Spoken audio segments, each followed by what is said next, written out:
Summer, 117 AD. The streets of Rome pulse with 1,000,000 souls. Merchants hawk These new goods in taxes the will ruin forum. us. The Senators empire must debate be in funded, marble but our halls. livelihoods are at Praetorian stake. guards Order will patrol be the kept. palace. It's the apex of human civilization. But let's change one thing. In the countryside outside the Servian Advance, walls take is the something wall. no one Copy, understands. move it out. A platoon of Suppressing 40 fire. United Keep States pushing. Marines from 2023 dropped into a battle they were never trained for. So what happens when the most advanced infantry unit on Earth is unleashed during one of history's greatest empires? Can they topple the throne of Caesar?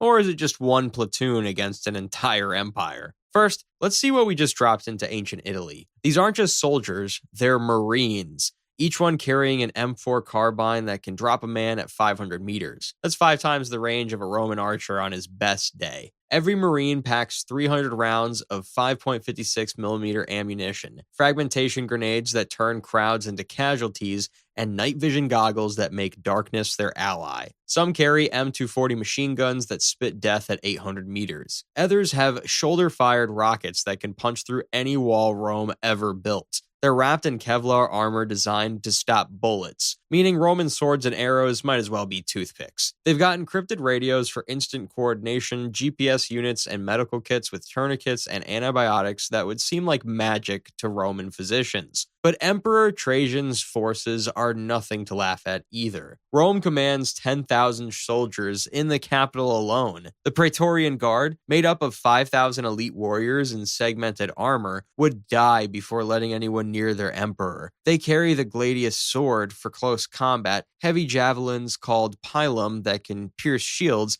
and they've conquered everything from Britain to Mesopotamia. These aren't just barbarians either. They're professional soldiers who've built the greatest empire the world has ever seen. They know their city's every alley, every defensive position, every choke point. And behind them is an empire of 60 million people that can call up legions from across 3 continents. The Marines' clock starts ticking the moment they arrive.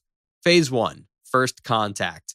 It's dusk outside Rome when the Marines materialize near the Via Appia. Within minutes, they've spotted the city walls. The platoon commander makes a decision. The only way to win this is by decapitating the empire, by taking out its leadership. As darkness falls, the Marines approach the gates using night vision. Roman sentries with torches never see them coming. Suppressed pistol shots drop guards instantly. Their bodies crumple without a sound. The Marines slip through the gates like a shadow, split into 3 squads, and navigate by compass toward the Palatine Hill where intelligence suggests the emperor resides. They grab a terrified merchant, and through gestures and broken Latin, they wrangle directions out of him. Phase 2. A patrol of urban cohorts, Rome's police force, stumbles into Alpha Squad during a patrol. The Romans shout in Latin and raise shields prepared to attack. The response is automatic rifle fire. The sound of rifle fire rips through the night. 12 Romans drop instantly, their bronze armor useless against modern bullets. But one manages to blow a horn before a 3-round burst cuts him down. Now Rome knows something's wrong. The Marines push harder, speed replacing stealth. They toss flashbangs into courtyards, sending Romans stumbling, thinking the gods themselves are attacking. Marines sweep through with controlled bursts, dropping anyone with a weapon. Word spreads like wildfire. Demons with thundersticks are killing soldiers without touching them. Some Romans flee immediately. Others form shield walls, not understanding their painted wood and leather can't stop bullets traveling 3,000 feet per second. A Marine sniper with an ACOG scope demonstrates this brutality, picking off an approaching Roman commander at 300 meters. The officer's men watch their leader's head snap back, a red mist where his face was, and they break formation screaming about Jupiter's wrath. Phase 3. Storming the palace. The Palatine Hill looms ahead. 100 Praetorians have formed up at the palace gates, shields locked, ready to die for their emperor. The Marines don't give them the chance for an honorable death. Bravo Squad takes overwatch positions on nearby rooftops.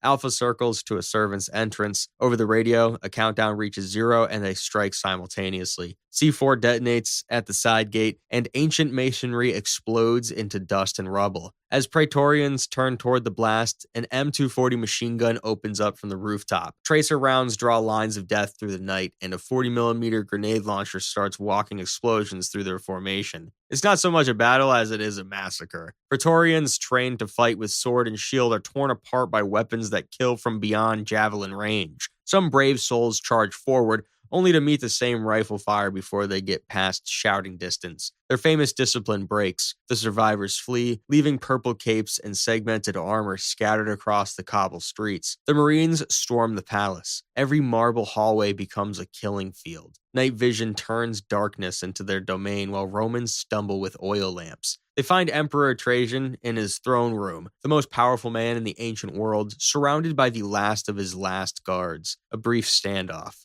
The Praetorian prefect draws his gladius and takes 3 bullets center mass before the blade clears its sheath. The rest are quick to follow. Zip ties go on Trajan's wrists. The impossible has happened. Caesar is captured. Dawn breaks with Rome in chaos. The Marines have barricaded themselves in the palace with the emperor as hostage. They drag him onto the balcony where thousands of Romans have gathered. To prove their power, they fire a javelin anti-tank missile at a column of reinforcements approaching down the Via Sacra.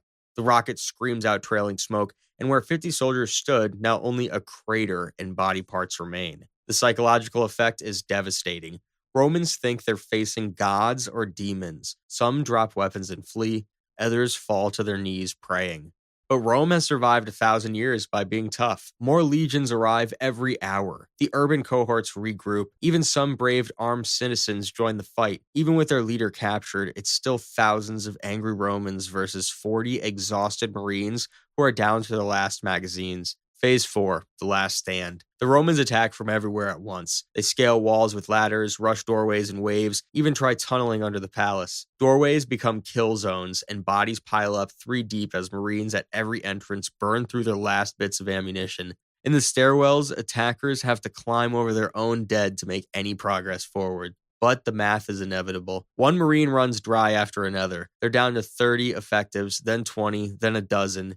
The commander makes the hard choice. They execute Trajan, hoping his death will shatter the empire, then attempt an escape. Under smoke grenades and covering fire, 8 Marines blast through the palace wall and sprint for the city gates. They blow a hole in the Servian wall with their last demolition charge and disappear in the Italian countryside. Behind them, Rome burns with chaos. Their emperor is dead. Thousands of Romans lie killed by weapons they don't understand, and the myth of Roman invincibility is shattered. But what happens next? The surviving Marines have no ammunition left. They're wounded, exhausted, and being hunted by every legion in Italy. Within days, they'll be caught or killed. The empire has secession plans, and Hadrian takes the throne next. They've just lost one leader and their pride, not their entire civilization. Rome had infinite soldiers. The Marines had finite bullets. So could a modern platoon of Marines overthrow the Roman Empire at its peak? No. But they would cause a scene that would be remembered for the rest of time. The Marines achieved the impossible. But once they ran out of ammo, the most advanced warriors and the most primitive ones are the same flesh and blood. Or what do you think would happen? And if you're curious what would happen if a modern destroyer fought at Pearl Harbor, check out the video on screen now. Thanks for watching.